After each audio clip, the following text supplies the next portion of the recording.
In this practical here today, we're going to prepare ethane gas. So here is the model of ethane gas. Two carbons bonded by a triple bond with two hydrogens on either end.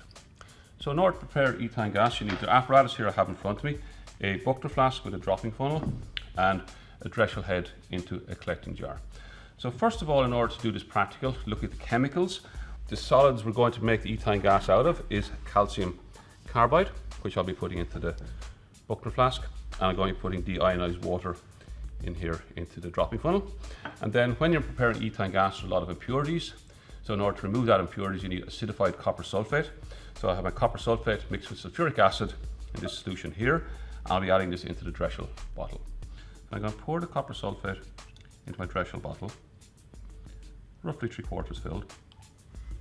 And then I'm going to put my Drechsel head in here, make sure to clamp it up. Put the Drechsel head into the solution, so ensure that the tube goes to the bottom of the container. And then the tube that goes to the bottom of the container, the other end of this rubber tubing must be connected onto my Buchner flask. So put your rubber onto your Buchner flask.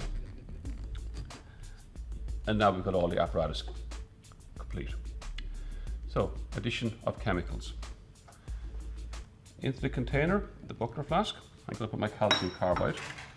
So calcium carbide comes in large lumps. So put that into the bottom of my container.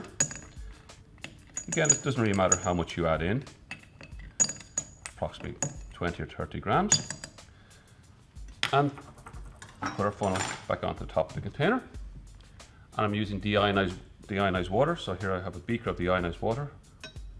Make sure the tap is closed before you start. Now the reaction is ready to go. And now when we're going to connect the glass, we're going to get our beehive into our water trough. So there's our beehive. And our rubber tubing goes into the end of the beehive.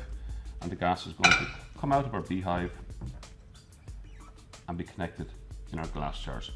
So with the glass jars, I've got these previously filled full of water. Put them into the water trough and slide the glass off the bottom, and then you can put your apparatus is ready for collection. However, if I fill the gas here now, if I start a reaction at this stage, I've got air in all of these voids inside here. That air will be displaced into a glass jar. So remove the tube until you're ready to collect the gas, and then we're ready to start the reaction. Okay, so when I open the tap here, the water is going to drop down onto the calcium carbide, the C2H2, producing ethane gas and calcium oxide as a byproduct. So I'm going to gently let some water into the container, and we'll start to see bubbles then produce pretty quickly. We start to see bubbles of gas coming across this tube. This bubble is the displaced air that's in the container, so we don't collect the first few drops of gas. Now that all the displaced air is gone, I can now collect the ethane gas for the flame test. So I can go into the beehive hood. You see the bubbles coming up here, displacing the water downwards. So now my glass jar is full of ethane gas, and I will now be able to do my flame test on the ethane gas, which is the definitive test to see whether I've got ethane present or not. Now, before we actually do the flame test, first of all I'm going to do the demonstration of the check to see whether I've got an unsaturated compound. So remember, this is to take out my gas jar, so I'm going to slip this glass disc underneath before I lift the jar out of the water. And now I've got my sample of ethane gas for the flame test. So put the glass jar into the fume cupboard. Always make sure your lighter is lit before you remove the glass disc. So we see the sooty flame. Definitely we have produced ethane gas.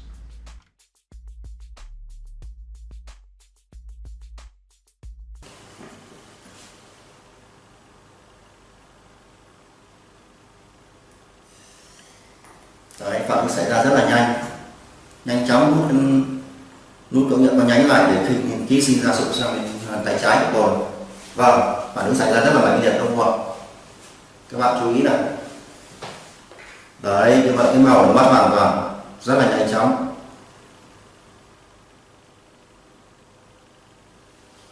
Để ý kỹ ra ở đây thì có những cái hạt li ti màu đen.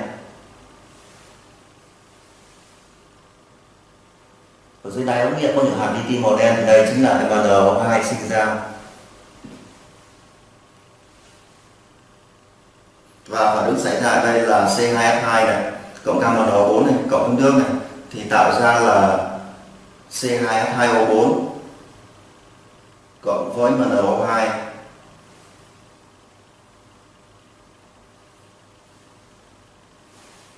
đấy, các bạn so sánh là mất màu hoàn toàn đúng không?